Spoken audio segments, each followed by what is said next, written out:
1988 онд нээлттэй хийн анх олон нийтийн хүртэл болж байсан Тим Бёртоны алдарт Billy Juice кино 36 жилийн дараа иргэн ирлээ.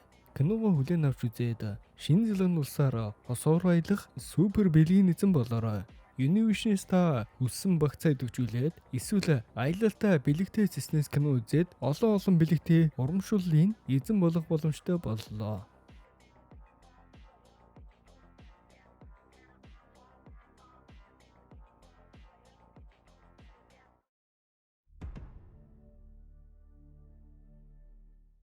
Заасан бацхан уу? Энэ удаагийн дугаартаа нэгэн сонирхолтой киног ярьж өгөхөөр бэлдлээ. Өндөр барилгын дээвэр дээр цэвэрлэгээний ажил хийж байгаагаар кино маань эхлэнэ. Киноны гол дүрийн залуу болох Фрэнк шаргуу хөдөлмөрч залуу бөгөөд Фрэнк ажлаа дуусгаад шууд эмнэлэг рүү эцнэн жирэмсэн эхнэр Лиотой уулзсан эмчийн хяналтандаа орж эхоогоор хүүхдийнхээ зүрхний цохилтыг мэдрээд маш их баяртай байна. Хүүхэд нь төрөхөд хэдхэн хоног үлдсэн байгааг эмч тайлбарлав. Тэдний гэртээ орж ирэхэд хинээг нь хулгайж тэднийд нууцаар нэвтрээд бүх эд зүйлийг нь эвдэж эмх замбраагүй байдалд оруулан ямар нэгэн зүйл хайсан мэт харагдана. Маргааш Фрэнк найз Бентэйгээ ойролцох кофе шопд уулзсан. Гэрт нь орсон хүмүүс түлхүүрийг нь аваагүй бөгөөд ямар нэгэн зүйл алга болоогүйг дуулгана. Бент түүнээс эхнэртэй энэ талаар хэлсэн үү гэж асуухад Фрэнк эхнэртэй санаа зовоод удахгүй төрөх гэж байгаа тул түүнд хэлж санааг нь зовоомооргүй байна. Төрснийхэн дараа тайлбарлана гэв. Өдөр нь Фрэнк ажиллаа хийж байтал хэн нэгэн түүний олсны түгжийг тайлснаар золтоол өгчихсэнгүй. Фрэнк шадар гүйж байгаа хүнийг харна араас нь хөөсөн ч машин суун зүгтав. Эхнэрлүгөө залгасан ч утсаа авахгүй байсан тул маш их сандарч ажиллаа орхиод яаран гэрлүгөө ирнэ. Эхнэр нь угаалгын өрөөнд байсан тул утсаа сонссонгүй уучлаарай гин. Фрэнк эхнэрээ тэврээд тайвширч усан дороод амарна. Энэ үед амралтанд байсан хөлсний алуурч нь нүүс даалуур авч багийнхантайгаа захиалгын дагуу явна. Түүний машин суусан залуу бол түрүүхэн Фрэнкийг хөөгөөд зүгтаасан залуу байх бөгөөд хөлсний алуурч нь Малколм багийнхаа хүнийг араас нь буудан цааш нь харуулчихав. Оройн Фрэнк эхнэрийн унтсны дараа цонхоороо гарч байрны дээвэр дээрх агаржуулах хоолойнд нуусан түлхүүрээ авчгаад иргэн тойрны ажиглаж байгаад гэртээ орж ирнэ. Нөгөө түлхүүрээ угаал дуур нь нууж байтал эхнэр нь орж ирээд шин өрөөгөр та дээвэр дээр юу хийж байгаад ирв? Юу нуугаад байгааг надад үнэнээ хэлээч гэж хэлээд удалгүй хаалгын гаднаас маш хүчтэй цохиж ивдлэн хөлсний алуурчид орж ирв. Фрэнк тэдэндээ тулуулдан олуулаад бол яалтажгүй ялагдана. Эхнэр нь ч бас давгүй тулуулдаж байсан ч жирэмсэн тул бууж өгнө. Тэд Фрэнкийг эхнэр Лиогийнх нь хамт хүлж өрөөг нь нэгж гин. Тэдний толгойлогч хэрцгий нөхөр болох Малколм маск аваад чи жирэмсэн эхнэрээ бодохгүй байна уу? Бидний хайж байгаа зүйлийг л өгчих. Түлхүүр хаана байна гэсэн ч Фрэнк бууж өгсөнгүй. Малколм эхнэрийнх нь уцыг авч байршил тогтоогчийн програмаар унтраагаад унтуулга бодис тарьж эхнэрийг барьцаалж авч явна. Ингэхдээ Фрэнкийг цохиж унгаан ухаан алдуулав. За дүр сүлэгдэж 10 жилийн өмнөх үйл явдал руу шилжинэ. Францын тусгай хүчинд Фрэнк амжилттай элсэж байгаагаар үргэлжлэх бөгөөд элсэлтийн баярт найзууд нь гэр бүл нь ирнэ. Лиоч бас тусгай бэлтгэгдсэн цэрэг түүний хамтрагч болохыг олж мэднэ. Түүний найз Никогийн гэр бүл нь ч бас ирсэн байлаа. Энэ үед түүний удирдагч офицер Фрэнкэд баяр хүргэж бэлэг өгсөн нь Фрэнкийн аавынхан хэрэглэж байсан тэмдэг Арда Ad Vitas гэх нэртэй тэмдэг байлаа. Ингээд тэд маш өндөр бэлтгэл сургалтын доор тулаан зэвсгийг маш өндөр түвшинд эзэмшин. Ажиллагааны үеэр маш сайн ажиллаж тэд баяраа тэмдэглэцгээв. Фрэнк Лио хоёр хамтарч ажиллаж хосуудын дүрд хувирна гэмт хэрэгтнийг барих ажиллагааг амжилттай хийж гүйцэтгэв. Фрэнктэй кофе шопд уулзаад байсан залуу болох Бенч бас тэдний нэг тусгай бэлтгэгдсэн цэрэг бөгөөд маш сайн бууддаг мэрэгэн буудагч юм. Тэд бэлтгэл сургалтаа амжилттай дуусгаж тусгай даалгавар биелүүлдэг салаанд амжилттай нэгдснээр баяраа тэмдэглэцгээв. Фрэнк Лиотой уулзаж ярилцах үед Лио түүнтэй биологийн хичээл хиймээр байгаа хэлснээр тэд арын өрөөнд орж үргэлжлүүлэх хэдий ч хамтрагч Никон орж ирснээр тэдний хийлгсэнгүй.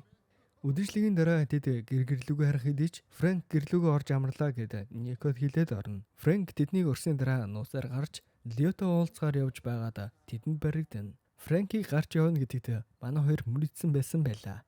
За ингээд нэгэн орой тэд тусгай ажиллагаагаа дуусгаад буцах замд Фрэнкийн эхнэр Лио түүн рүү залгаж жирэмсэн болсон тухайгаа хэлэх гэж байсан ч Фрэнкт яаралтай дуудлага харж уцаа таслана. Фрэнк рүү залгаж яаралтай тусламж хэрэгтэй байна. Манай буудал сайн болж гэмт хэрэгтнүүд энгийн хүмүүсийг барьцаалсан тул ирж туслаач гэж гуйна. Энэхүү ажиллагааг Фрэнк хариуцаж тусгай салгаа аваад буудлын руу хөдөлцгөөнө.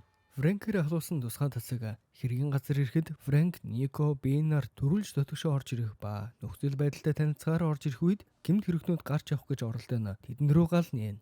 Тулгааны үед Фрэнк гэмт хэрэгтнүүдийг хөнөөсөн ч Бэн хөлөндөө шархтаж харин Нико хүн шархав нь нас барснаар нэмэлт хүч орж ирнэ нөхцөл байдлыг гартаа авна. Генетийн нэний явдлаас болоод бүх үүрэг хариуцлага Фрэнк дээр ирнэ. Дарган түүнийг зэмлэж багийнхныгаа бүгдийг авч ороогүйгээс болж хамтрагчийн амнаас ирсэн гэсэн шалтгааны улмаас Фрэнкийг тусгай салгаанаас гаргахаар шийдвэрлэнэ.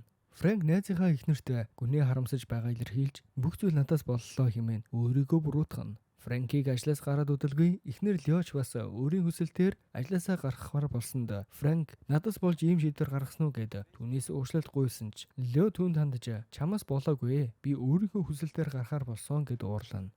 Удалгүй Фрэнк найз Бэнтэйгээ уулзгаад Бэн ч мөн тухайн хэргийн дараа өвдөгний бэртлээс болж тусгай ажиллагаанд явах боломжгүй болсноор ажлаасаа гарна сургагч багш болох гэж байгаагаа түүнд хэлв. Фрэнк уучлалт гуйсан ч Бэн тэр өдөр бид үүрэг гүйцэтгэж явсан. Тиймээс өөрийгөө буруутгах хэрэггүй гэв. Маргааш Фрэнк эхнэр Лётой хамт оройн хоолнд орж байхдаа Лё түүнд жирэмсэн болсон тухайгаа хэлэхэд Фрэнк ч маш их баярлаж бүх зүйлийг шинээр эхлэхээр шийдэж байраа сулж шин байранд нүүж ирцгээв. Фрэнк ч зүгээр суусангүй. Нүүж байхдаа өөрийн тэмдгийг олох ба түүн дээрх цусны шинжилгээг лабораторид шилжүүлж шинжилгээний хариу харахад тэр хамаалцсан залуу тагнуулын тусгай газрын ажилтны цус болохыг олж мэднэ. Энэ хэрэг зүгээр ч нэг дээрмийн хэрэг биш. Үүний ард маш том хэрэг нуугдаж байгааг олж мэднэ. Хамдрагч Бэнд энэ тухай мэдээллэн. Фрэнк лабораторийн шинжилгээний хариу болон нотлох баримтыг тэмдгийн хамт сейфэнд хийж хадгалан түлхүүрийг байрныхаа дээр нууна. Ингээд Фрэнк нууцаар сэтгүүлчтэй уулзаж тэр өдөр болсон үйл явдлыг бүгдийг тайлбарлана. Энэ хэрэг зүгээр нэг дээрмийн хэрэг биш. Тэд маш сайн тулгдаж байсан. Засгийн газраас явуулсан тагнуулын албаныхан байх боломжтой надад нотлох баримт байгаа гэж мэдээллээ.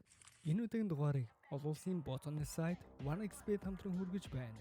Хэрэг та начи дотод тоглодог дуртай тоглоомынхоо тэмцээн үзэх дуртай 18-аас дээш настай бол өөр төгрөх боломжит үнгээр бооцоо тавьж өөрийгөө хэд автгаас сэргийлж хариуцлагатай байна гэдэгт бид итгэж байна. Бүртгэл үүсгэхдээ sign up төвчлөрдөө дараад утасны дугаар эсвэл шуулдангийн хаягаараа бүртгүүлээд урамшууллын код хэсэгт товчлуулсан промо кодыг ашиглан эхний цэнэглэлтэндээ 100% депозит бонус аваарай. Эрсдэлээ тооцоолж судалгаатай ухаалгаар бет хийн гэдэгт бид итгэж байна. Нийтлэл цацагснаас хойш тагнуулын төв газар болон сайд нарын чихэнд хурж сайд нар уулзаж юу болоод байгаа талаар мэдээллийг тагнуулын тусгайгийн даргаас мэдээллийг авна. Тэр өдөр юу болсон бэ гэхлээр олон улсын маш том хилэлцээр болох гэж байсан үед маш мууц материалыг авахаар тагнуулын тусгай баг илгээсэн ч ажиллагаа бодолгүйдэж хилэлцээр хийх хүмүүс маань буцаж буудалдаа ирснээр буудалцаан болсон. Мөн энэ үеэр Фрэнкээр ахлуулсан цэргийн тусгай баг буудлын гадна нэрж төлөвлөөгүй тагнуулуулан цэргийн тусгай албаны хооронд тулгалдаан болсон. Энд хэд хэдэн хүмүүс амиа алдсан болохыг мэдээллээ. Тэдний нэг нь нэрээ нууцлан сэтгүүлчдэд ярилцлага өгч үүнийг батлах нотлох баримт нь өөртөө байгаа гэсэн гэж мэдээлнэ. Сайдын тушаалаар Малколмор ахлуулсан хөлсний алуурчдыг Фрэнк руу явуулж нотлох баримтыг ямар ч үнээр хамаагүй авч ирэхийг тушаав.